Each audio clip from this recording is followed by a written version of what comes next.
À trop vouloir tutoyer les sommets et se prendre pour un oiseau, on se brise parfois les ailes. Nous sommes à Kalika, à 200 km à l'ouest de Moscou. Image idyllique d'un couple rayonnant de bonheur. Valérie Kobeliev cet été a repris goût à la vie après avoir bien failli la perdre l'hiver dernier. Très précisément, le 18 mars sur le sautoir de Pinica, en Slovénie.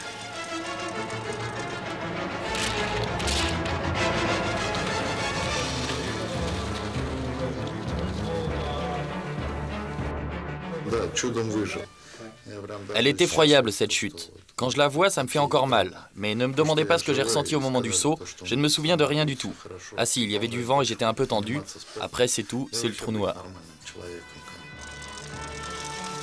Alors qu'est-ce qui a bien pu provoquer cet effrayant vol plané? La peur et le vent conjugués, le sauteur était un petit peu stressé, je pense, et il a réagi brutalement par rapport aux conditions. Par rapport au saut qu'il avait fait techniquement, il réagit brutalement et il réagit pas comme il aurait fallu, quoi. Et c'est l'erreur qu'il a commis. Appréhension et vent seraient donc à l'origine de l'accident. Mais Valérie, sur ce tremplin de 185 mètres à plus de 100 km/h, a bien commis une erreur. Ce jour-là, les conditions étaient un petit peu difficiles. On voit qu'il bouge un petit peu dans l'élan. C'est pas très stable.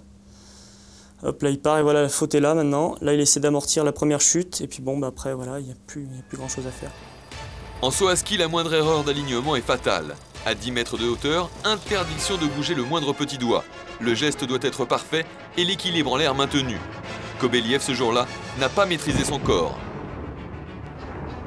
En plus, il tombe très tôt.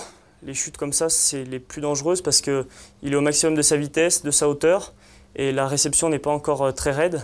Donc bah, c'est là où l'impact est le plus violent. Donc c'était la plus mauvaise chose qui pouvait lui arriver, quoi.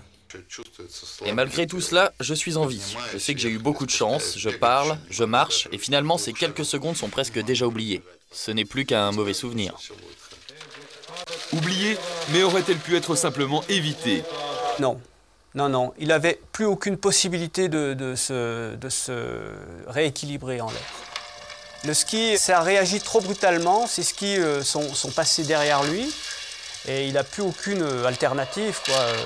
Il voit la piste arriver et c'est fini. De toute façon, il ne peut pas se récupérer.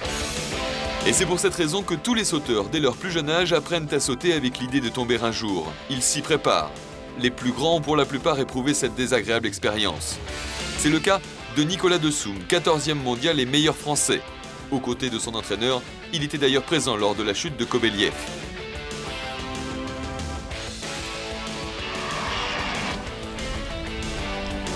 C'est la chute qu'on cherche à éviter, mais je veux dire, on ne pense pas à ça perpétuellement. Ça arrive vraiment très rarement. Ça fait maintenant 5-6 ans que je suis sur le circuit. Je n'ai pas encore vu une chute pareille, donc on n'y pense pas souvent. Tel un pantin désarticulé, Valérie Kobeliev roule sur la neige. Il sera conduit inconscient à l'hôpital. Il souffre des vertèbres cervicales, mais fort heureusement rien d'irréversible. Après quelques semaines d'hospitalisation, le sauteur russe a regagné son domicile, retrouvé sa famille et le sourire, avant de reprendre, il y a quelques jours, le chemin des sautoirs.